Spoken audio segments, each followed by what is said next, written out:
धीरूभाई अंबानी, उनको भी मालूम था, उनका भी बिजनेस कौन सा था? कपड़े का बिजनेस था, आप सभी को पता है, राइट? टेक्सटाइल बिजनेस था उनका, विमल उन्हीं का ब्रांड था।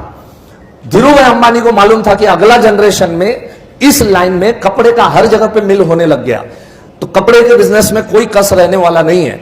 उन्होंने पूरा रिसर्च करके पेट्रोलियम इंडस्ट्री उन्होंने खड़ा किया और उन्होंने जामनगर में 80 किलोमीटर तक फैला हुआ प्रोजेक्ट, आज एशिया का नंबर 1 पेट्रोलियम रिफाइनरी, वर्ल्ड की 4th नंबर की रिफाइनरी उन्होंने इंडिया को दिया।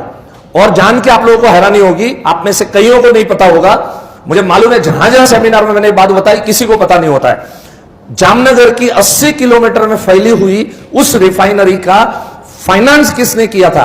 जब उनके चार्टर्ड अकाउंटेंट टीम, उनकी फाइनेंस की टीम, जब भी उन्होंने रिपोर्ट दिया कि इतने पैसे, जो पैसे चाहिए मुझे कौन सी बैंक दे सकती है, 40 फाइनेंस की टीम थी चार्टर्ड अकाउंटेंटों के साथ, उन्होंने रिपोर्ट दिया कि इंडिया की सारी बैंक, आप सोचो 80 किलोमीटर का जगह परचेस करना है, खाने का खेल थोड़ी है, बोले ये सारे इंडिया की जितनी बैंक है ये सब बैंक एक हो जाए तो भी आपको इतना पैसा नहीं दे सकते।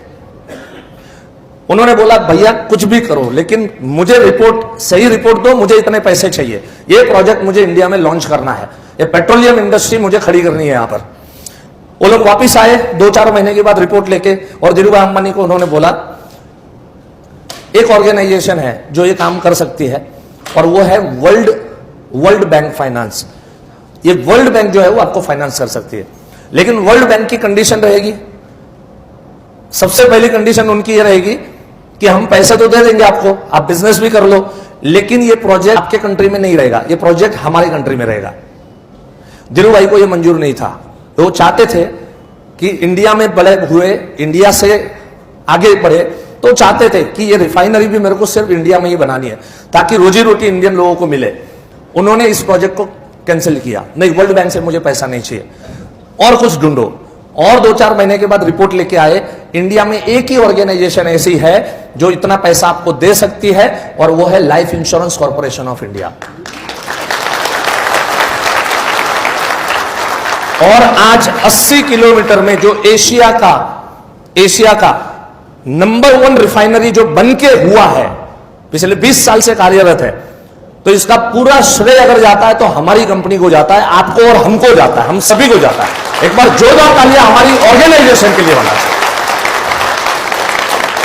आज जब मैं टॉपिक लेता हूं बहुतों को पता ही नहीं होता है, धीरूभाई अंबानी मरते दम तक LIC को इतना रिस्पेक्ट करते थे वो, कि उनको मालूम था कि इतना पैसा 80 किलोमीटर में फैला हुआ प्रोजेक्ट और इतनी ह्यूज रिफाइनरी खड़ा करना खाने का खेल नहीं था। एक समय ऐसा था कि धीरूभाई अंबानी की सारी प्रॉपर्टी अपने LIC में मॉर्गेज के तौर पे पड़ी हुई थी। इवन आज भी मुकेश अंबानी के और LIC के जो रिश्ते हैं पार एक्सीलेंट है। मुकेश अंबानी को भी आज अगर पैसे चाहिए, वो सिर्फ और सिर्फ LIC को आवाज करता है कि मुझे इतने पैसों की मेरे को जरूरत है, और LIC उसको फाइनेंस करती है। मतलब LIC ऐसे ही फाइनेंस नहीं करती है कि चलो ये बड़े उद्योगपति है चलो उनको फाइनेंस, उसके हर रूल्स एंड रेगुलेशंस होते हैं फाइनेंस करने के लिए। LIC जब भी फाइनेंस करती है, जिस भी कंपनी को फाइनेंस करती है, हमको हमारे ऑर्गेनाइजेशन के बारे में पता ही नहीं है, तकलीफ ये है। इसलिए ये जब आजकल यूट्यूब पे और सब न्यूसेंस में सुनता हूं LIC चोर है, मेरा खून खौल उठता है। बेअक्ल लोग हैं, समझ बिल्कुल 2 पैसे की उनमें समझ नहीं है। कई बार और मुझे अफसोस तब होता है, कोई आम आदमी वो लिंक फॉरवर्ड करता है, कोई प्रॉब्लम नहीं मुझे क्योंकि एक आम आदमी है, लेकिन एजेंट ये लिंक फॉरवर्ड करते हैं। LIC उठ जाएगी, LIC IDBI परचेज कर रही है, LIC ILNFS के अंदर में 5000 करोड़ LIC ने डुबाए, ये किया वो किया, सब नॉनसेंस चीजें, समझ नहीं है, अकल नहीं है, नॉलेज की कमी है, नथिंग एल्स। कभी भी ऐसी कोई बातों में आना नहीं।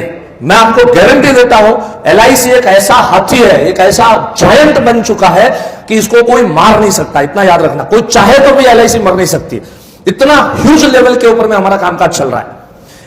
अगर IDBI की जो इश्यू आई थी, अगर उस विषय में अगर मैं बात करूं, पहले थोड़ा आपको भरोसा तो दिलाऊं मैं कि अपनी कंपनी क्या है, आप कौन सी ऑर्गेनाइजेशन के साथ में जुड़े।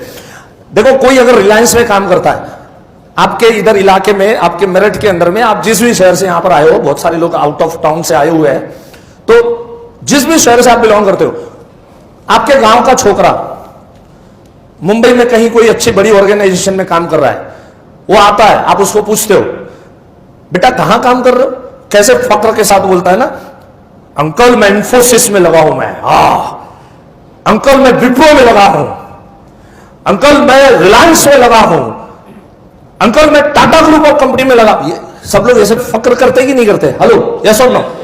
अरे बॉस, इन सबको फाइनेंस करने वाला बाप LIC, उसके साथ हम जुड़े हैं। ये सब लोग इनका ग्रुप इंश्योरेंस LIC के पास करने को आते हैं, मालूम है आपको? हर एक प्राइवेट इंश्योरेंस कंपनी का, उनके एम्प्लॉय का ग्रुप इंश्योरेंस LIC के पास है। पता ही नहीं, हमें पता ही नहीं हम कौन सी ऑर्गेनाइजेशन के साथ जुड़े, हम कितनी बड़ी organization. You should feel proud. आज के बाद शर्म नहीं आनी चाहिए कि मैं LIC एजेंट हूं बोलने के अंदर, बड़े फक्र के साथ बोलेगा, yes I am associated with Life Insurance Corporation of India, it's a world's number 1 insurance company, दुनिया की नंबर 1 इंश्योरेंस कंपनी के साथ हम जुड़े हुए।